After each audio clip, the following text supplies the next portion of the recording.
As coisas boas estar aqui, viu? E rever algumas pessoas que já conheço há algum tempo. Não é a primeira vez que eu estou no aniversário da mocidade daqui do Geisel, mas é a primeira vez que eu estou para pregar e como pastor, né? Hoje, diretamente, trabalhando no campo, trabalhando para o Senhor, tentando, com muitas dificuldades, e realmente é difícil, viver para Cristo. Mas é a única, não é apenas a melhor opção que nós temos na nossa vida, né? Então, também com a Elaine, minha esposa, a gente está aqui, passando um pequeno recesso. A cidade que a gente está hoje fica a mais de 500 quilômetros de João Pessoa, Alto Sertão do Estado, divisa com o Ceará, quase divisa com o Rio Grande do Norte, uma cidade de pouco mais de 3 mil habitantes, e com menos de 5% de evangélicos. E com a graça do Senhor falar, viver para Cristo e mostrar às pessoas lá como é bom viver para Cristo.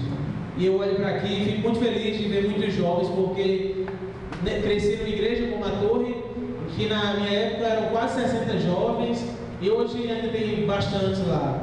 E Bernardino Batista, a nossa pequena congregação, ainda não temos nenhum jovem.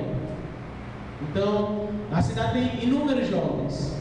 E assim, a gente está trabalhando, temos pré-adolescentes e adolescentes, mas a gente estamos trabalhando com relação a termos jovens firmes na igreja ali, que possam trabalhar mais para o Senhor e que possam dedicar e decidir viver para Cristo. E eu fico pensando e olhando um pouco para vocês, que muitos de vocês, se fossem lá, alguns podiam olhar na cidade e ver que tinham jovens que vale a pena viver para Cristo. Ah, não preciso disso, não preciso daquilo. É legal viver para Cristo. Então, pensem nisso. Viver para Cristo pode influenciar muitas pessoas, sabe? A viverem para Cristo também. Isso é maravilhoso. A gente queria falar sobre esse tema, viver para mim ou para Cristo. Tem alguém na Bíblia que nos ensina muito bem sobre isso. Salomão. E eu queria que você abrisse sua Bíblia lá em Eclesiastes, no capítulo 11.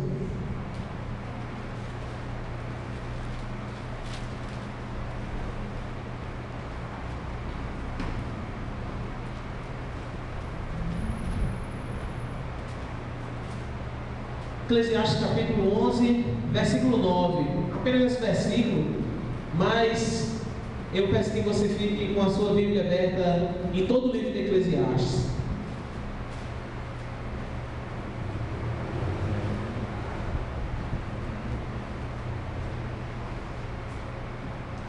Podemos ler?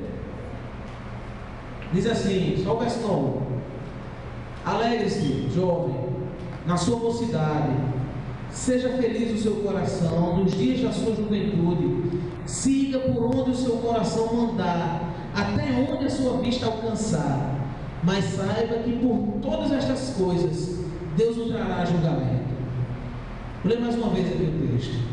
Alegre-se, jovem, na sua mocidade, seja feliz o seu coração nos dias da sua juventude, siga por onde o seu coração mandar, até onde a sua vista alcançar, mas saiba que por todas estas coisas Deus o trará a julgamento.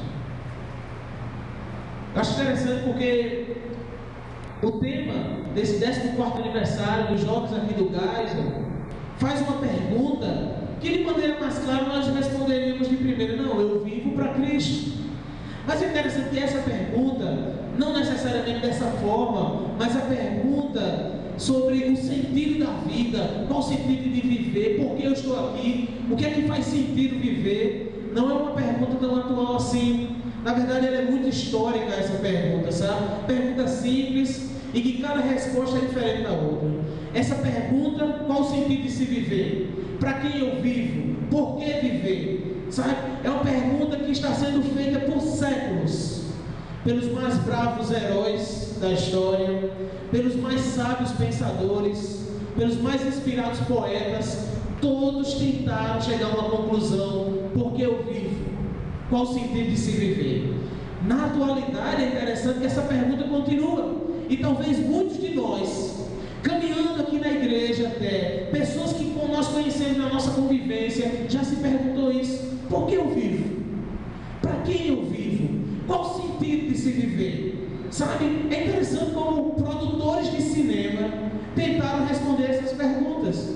Um filme contemporâneo, não tão atual, como aquele filme A Vida é Bela. Não é uma história fantástica, mas as entrelinhas do filme é para responder: vale a pena viver? Será que vale a pena demonstrar alegria? Sabe, outro filme bem conhecido, talvez de alguns, Os Miseráveis, também tem mais ou menos essa ideia, qual o sentido de se viver. Um mais atual, e eu acho que talvez esse você já tenha assistido, é A Procura da Felicidade, com Will Smith. Por que eu vivo? Para que se viver? Qual é essa busca na minha vida que eu tenho? Escritores famosos também falam sobre isso. Talvez o maior poeta contemporâneo, pelo menos que nós conhecemos, seja Shakespeare, William Shakespeare. E ele diz uma frase interessante, ele diz: a vida é uma simples sombra que passa, é uma história contada por um idiota, cheia de ruído e de furor que nada significa. Ele ainda acrescenta e diz: a vida é enfadonha como uma história contada 2 vezes. Uma escritora diz: alguém disse que a vida é uma festa. Para muitos a vida é isso, é uma festa. A gente chega depois que começa e sai antes que acabe. Essa eu achei legal. Vinícius de Moraes tem uma frase que diz: a vida é a arte do encontro, embora haja tantos desencontros pela vida. Tem outro escritor que diz: a vida é muito curta para ser pequena. Na universidade onde você estuda, na escola, as pessoas que você convive, os livros que você lê, talvez tenham esse mesmo questionamento: por que eu vivo? Por que viver? Para quem eu vivo? Por que vale a pena viver? Mas é interessante que isso continua. Cantores também falam isso na história da humanidade, mas atualmente também. Aquela velha música conhecida, não tão velha assim, do Titãs, é preciso saber viver. Parece que ele está querendo perguntar ali por que viver, e é preciso saber viver, e faz afirmações, mas ainda não conseguiu encontrar o sentido da vida, ainda não conseguiu responder por que ele vive. A música Epitáfio também dos Titãs, a música Imagine do Queen, da banda inglesa Queen. Inúmeras que você pode pensar, questionam essa mesma coisa: por que viver? Qual o sentido da vida? Por que nós vivemos? Essa pergunta talvez seja sua também, mas essa pergunta também foi de Salomão, o homem mais sábio da história da humanidade. E quando a gente volta ao texto, a gente vai ver que esse livro que você leu hoje, Eclesiastes, é um dos mais fantásticos livros, não apenas da Bíblia, mas de todo mundo. Foi escrito por Salomão. E Salomão também tinha o desejo de saber o verdadeiro sentido da vida. É interessante isso. E ele, em Eclesiastes, parece que agora ele faz um resumo de uma pesquisa de campo que muitos universitários fizeram, inclusive Diego, que aqui citou isso. Salomão faz uma pesquisa de campo durante toda a sua vida para responder isso: qual o sentido da vida? Nessa pesquisa ele vai descobrir algumas coisas que talvez nós possamos nos identificar. Salomão começa a descobrir, no livro de Eclesiastes, ele vai agora relatar isso. Sabe que a vida é um presente de Deus, e é uma afirmação, e ele descobre isso: a vida é um presente de Deus. Sua vida é um presente de Deus. Não importa nem se você foi programado ou não para estar aqui, se foi uma gravidez indesejada ou não, como existem muitas pessoas que foram assim. Sua vida é um presente de Deus. Deus presenteou você, que deu a vida, sabe, com isso. E é muito interessante que este presente de Deus, que é a vida, precisa ser desfrutado, vivido, usado, mas, como nós conhecemos, curtido. A vida é para ser curtida. Essa expressão curtir a vida tem fundamento bíblico. Curtir a vida, Salomão nos ensina isso. Em Eclesiastes, no capítulo 2, no versículo 24, por exemplo, ele diz uma coisa interessante. Salomão expressa e diz assim: para o homem não existe nada melhor do que comer, beber e encontrar prazer em seu trabalho. Lá no capítulo 3, versículo 12, ele diz: descobri que não há nada melhor para o homem do que ser feliz e praticar o bem enquanto viver. Salomão chega a essa tese, chega a essa conclusão: curta a vida, aproveita a vida. Você é jovem, lembra o texto que a gente leu? Até onde a tua vista alcançar, até onde você puder ir. E eu quero te dar um conselho da Bíblia aqui: curta a vida, aproveita a tua vida, vai curtir a tua vida. Mas a pesquisa de Salomão, ela não para por aí. Ele chega a essa conclusão: curta a vida, meu amigo. Mas ela não para por aí, graças a Deus que ela não para por aí. Mesmo entendendo que a vida precisa ser vivida, que o homem precisa aproveitar a saúde, desfrutar do trabalho, tudo estava ainda meio sem sentido. Por que curtir a vida? Do que adianta curtir a vida? Por que a gente faz isso e onde vamos chegar com isso? Então, saber que a vida precisa ser curtida ainda não responde a pergunta: para quem eu vivo?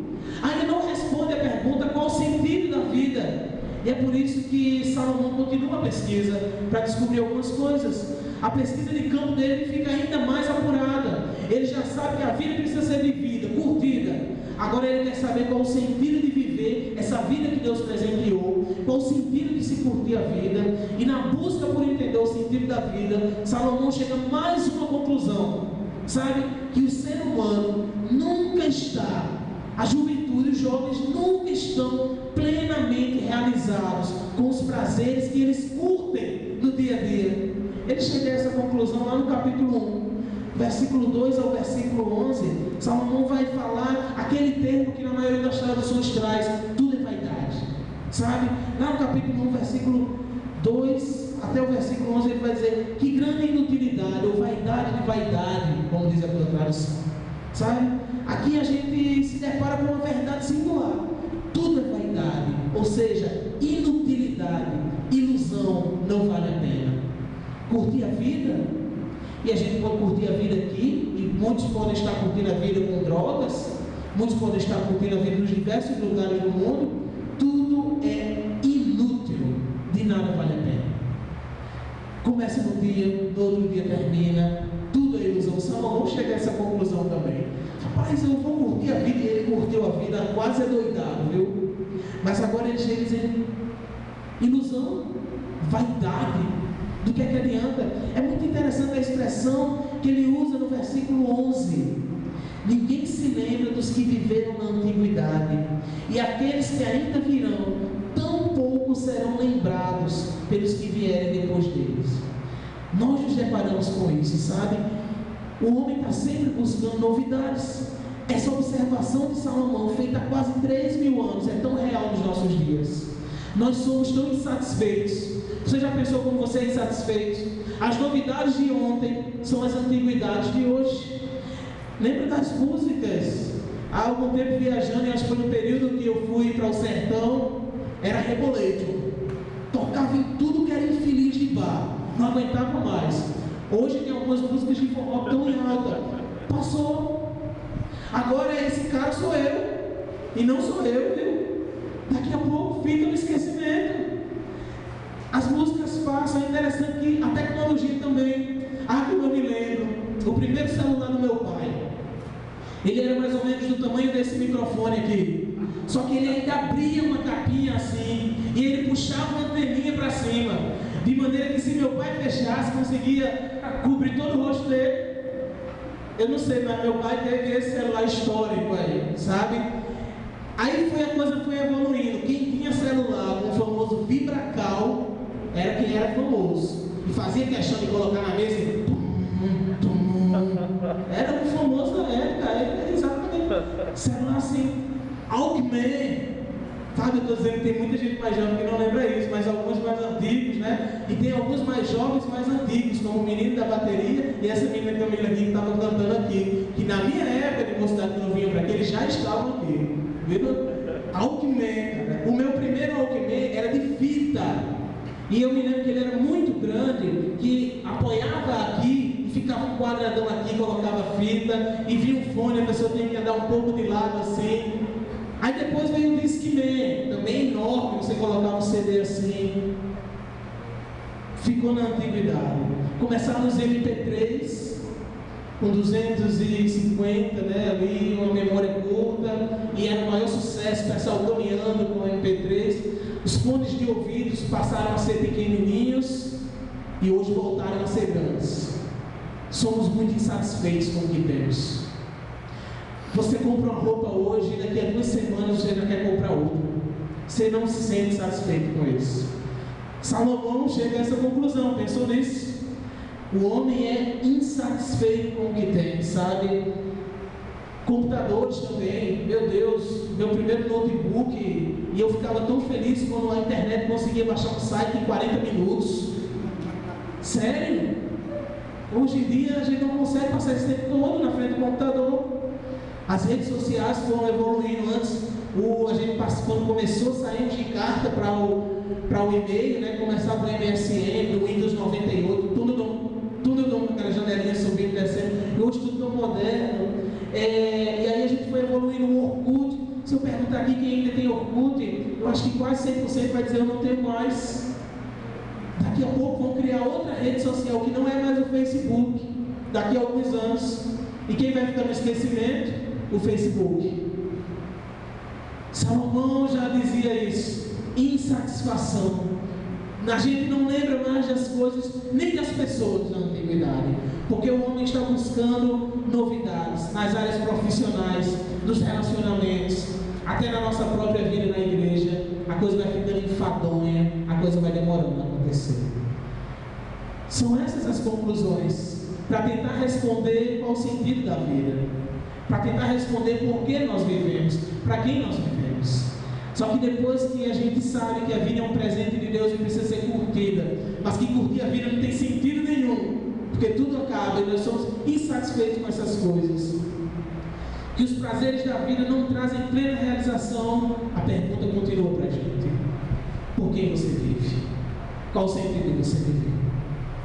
Graças a Deus, a pesquisa desse homem sábio aqui, Salomão, ela consegue chegar a uma resposta sensata e verdadeira.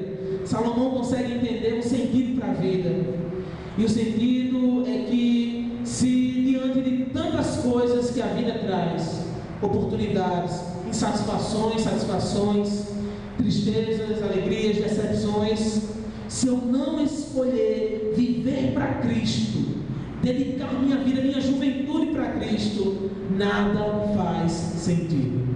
Fica como nós aprendemos agora, a primeira parte da pesquisa dele. E a primeira parte da pesquisa dele é: a vida é para ser curtida, mas curtir a vida não faz sentido nenhum. E onde é que a gente vai chegar com isso? E aí Salomão chega a essa conclusão: se eu não dedico a minha vida para Deus, eu queria agora trazer para a gente, aplicar bem ao tema daqui. Se eu não escolho viver para Cristo e escolho viver apenas para mim, nada vai fazer sentido na minha vida. Tudo vai ser inútil, tudo vai passar, sabe? E nada faz sentido. Por isso que ele nos dá uma tese aqui nessa pesquisa de campo dele: escolher viver para Cristo. E agora eu vou tentar trazer para nós tema. É a chave para uma vida com sentido. É a chave para ter sentido na vida, em um mundo que é desprovido de significado. Qual o significado de se viver? Qual o significado de usar droga? Sabe qual o significado de se manter, de, na verdade, ter uma vida de prostituição? Qual o significado de não fazer nada para Deus? É desprovido de significado.